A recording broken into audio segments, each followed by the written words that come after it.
طول عمر الأوزان الخفيفة في اليو اف سي كانت بتقدم لنا أقوى فايتات في تاريخها، وعشان الأوزان الخفيفة مش معتمدة على القوة بشكل كبير ومعتمدة على التكنيك، فبجد لما بنشوف فايتات الميزان الخفيف كنا بنشوف الفن في الفنون القتالية المختلطة. أهلا بيكم في حلقة جديدة من سلسلة لو ما تعرفش اتفرج. الموازين الخفيفة في اليو اف سي قدمت لنا مقاتلين بجد أقل ما يقال عليهم إن هم فنانين. احب اقول لك معلومه يمكن انت ما تعرفهاش، ان اليو اف سي لحد 2010 كان اقل ميزان فيها هو ميزان ال70 كيلو، فما كانش فيه ميزان لا 66 ولا 60 ولا 56 كيلو.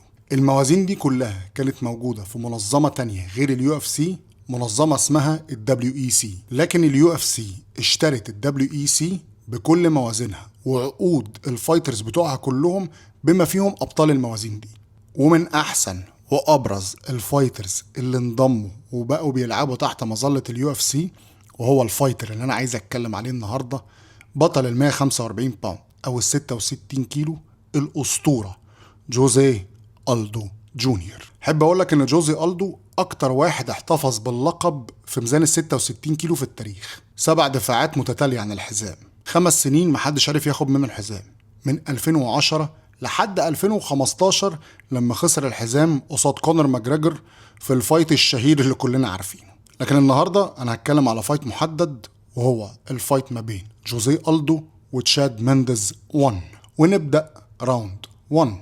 من اول 30 ثانيه نلاحظ ان تشاد مينديز داخل ضاغط على جوزيه الدو، بعدها ب5 ثواني او 10 ثواني تشاد مينديز يضرب جوزيه الدو ليك كيك، تفقد جوزيه الدو توازنه شويه. بعدها جوزيه الدو يقفل مسافته على تشاد مينديز بكومبو من الكومبوز الشهيره بتاعته جدا، اللي هي بادي شوت بعد كده ليك كيك. لكن تشاد مينديز يظبط توقيت التيك داون في اللحظه دي وينزل يمسك جوزيه الدو وينزله على الارض، لكن جوزيه الدو يقوم في ثانيه، يقوم تشاد مينديز واخد ظهر جوزيه الدو وزقه على الكيج، وفجاه جوزيه الدو يفاجئ الكل.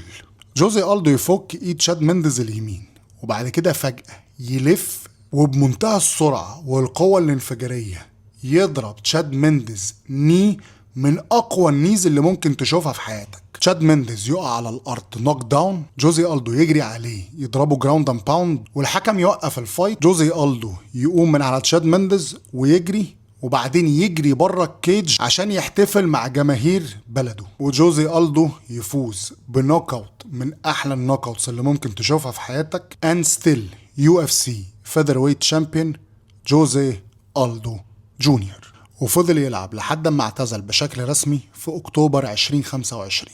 فلازم نقدر ونحيي عبقرية وقوة اسطورة ال 66 كيلو جوزيه الدو.